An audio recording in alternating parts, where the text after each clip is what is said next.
मेरे प्यारे बच्चों, हम यहाँ पर अब 14th क्वेश्चन सॉल्व कर रहे हैं और 14th क्वेश्चन दो तरीके से सॉल्व किया जा सकता है। क्वेश्चन में गिवन है two particle A and B are separation at separation 100 meter and they move toward each other with a uniform speed of 5 meter per second and 15 meter per second.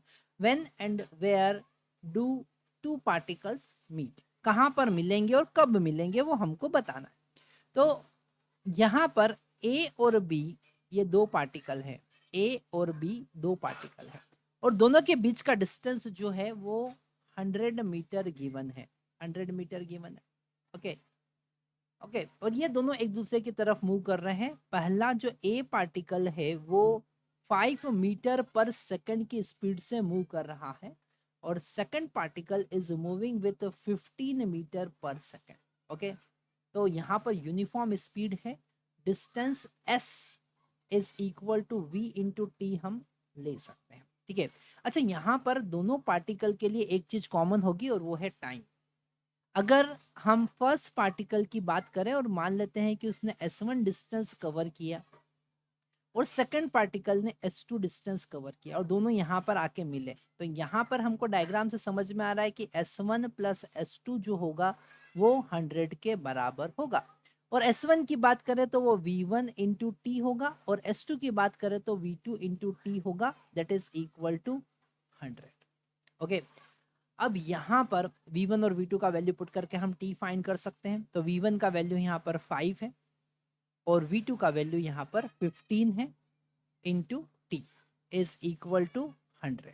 Okay, यहाँ पर आप सोच सकते हैं कि अगर अपोजिट डायरेक्शन में move कर रहे हैं इसीलिए हमने दोनों को ऐड किया है ना। दोनों को एडिशन क्यों किया है? क्योंकि अपोजिट डायरेक्शन में मूव कर S1 प्लस S2।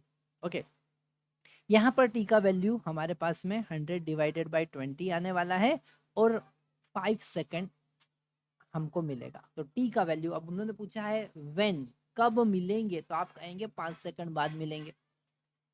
वेर, तो S1 का वैल्यू निकाल दो। S1 का वैल्यू कितना है? V1 इंटू टी और V1 का वैल्यू है 5 और टी का वैल्यू कितना आया? 5, तो हम लिखेंगे 25 मीटर।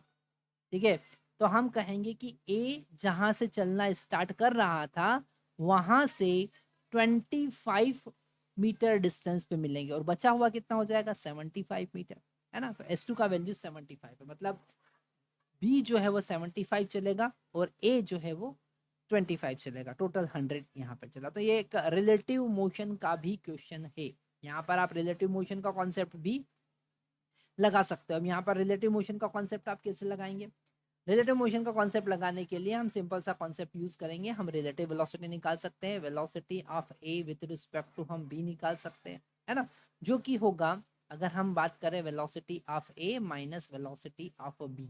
ओके, तो वेलोसिटी ऑफ ए अगर पॉजिटिव है तो वेलोसिटी बी जो होगा वो नेगेटिव होगा, क्योंकि अपोजिट डायरेक्शन में, क्योंकि यहाँ रिलेटिव मोशन में वेलोसिटी का यूज करते हैं, स्पीड का नहीं। तो यहाँ पर हमको मिलेगा 20 मीटर पर सेकेंड। ठीक है, ये मेथड हम यूज कर रहे हैं, मेथड 2, जिसमें हम रिलेटिव मोशन का कॉन्सेप्ट यूज कर रहे हैं। किसका कॉन्सेप्ट यूज कर रहे हैं? रिलेटिव मोशन, जिसमें हमने सबसे पहले रिलेटिव वेलोसिटी निकाला और रिलेटिव वेलोसिटी कितना आया? 20 मीटर पर सेकेंड। अब अगर हम रिलेटिव डिस्टेंस निकालते हैं कि ए ने बी के रिस्पेक्ट में कितना डिस्टेंस चला, तो यहाँ पर हम जिसके रिस्पेक्ट में पोजीशन निकाल रहे हैं उसको स्टेशनरी करेंगे और फिर हम चेक करेंगे कि इससे मिलने के लिए ए कितने डिस्टेंस कवर करेगा। ओके, यहाँ पर ये कॉन्सेप्ट बहुत ज़्यादा जरूरी है, जिसके रिस्पेक्ट में हम डिस्प्लेसमेंट, एक्सेलरेशन और वेलोसिटी फाइंड कर रहे हैं उसे रोक देते हैं, उसको रेस्ट में ले लेते हैं। ओके, तो यहाँ पर हमको समझ में आ रहा है कि ए जो है वो बी से मिलने के लिए 100 मीटर चलेगा। तो रिलेटिव डिस्प्लेसमेंट कितना हुआ? 100 मीटर। ठीक है, कितना हुआ? 100 मीटर। या फिर हम कह सकते हैं कि इनिशियल पोजीशन 100 और फाइनल पोजीशन 0 है, अल्टीमेट डिस्प्लेसमेंट रिलेटिव कितना हुआ? 100। तो यहाँ पर हम यूज कर सकते हैं relative displacement is equal to relative velocity into time T. तो यहाँ पर रिलेटिव डिस्प्लेसमेंट कितना है? 100 और रिलेटिव वेलोसिटी कितना है? 20 इंटू टाइम टी। तो यहाँ से टी का वैल्यू हमको मिल जाएगा 5 सेकेंड। ओके, फिर आप S1 और S2 वैसे ही फाइंड कर सकते हैं जिसे हम ऑलरेडी कर चुके हैं। तो यहाँ पर हमको समझ में आया कि कैसे रिलेटिव मोशन का भी कॉन्सेप्ट आप यूज कर सकते हैं।